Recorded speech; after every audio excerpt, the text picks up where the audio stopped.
1,50,000 కోట్ల రూపాయలతో ఆయన సూపర్ 6 అంటాడు, సూపర్ 10 అంటాడు. ఈ మాదిరిగా ప్రజలను అడ్డగోలుగా మళ్ళీ మోసం చేసేందుకు అడుగులు ముందుకు వేస్తా ఉన్నారు అనంటే ఇది సాధ్యమయ్యేదేనా? సాధ్యం కాదని తెలిసి ఒక రాజకీయ నాయకుడు ఈ మాదిరిగా రిపీటెడ్గా, I repeat that word, habitual offender, I repeat that word,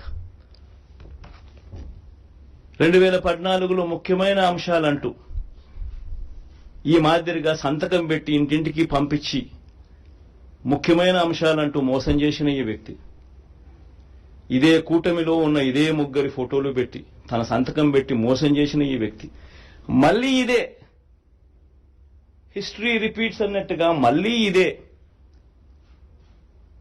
2024లో మళ్ళీ ఇదే మాదిరిగా సాధ్యం కాని హామీలతో అబద్ధాలకు రెక్కలు కడుతూ ఈ మాదిరిగా సాధ్యం కాని హామీలతో 1,50,000 కోట్లకు సంబంధించి ఈ మాదిరిగా ఆయన చేయడం, మోసం చేసేదానికి అడుగులు వేయడం దొంగతనం కన్నా దొంగల కన్నా అన్యాయం కాదా అని అడుగుతా ఉన్నా.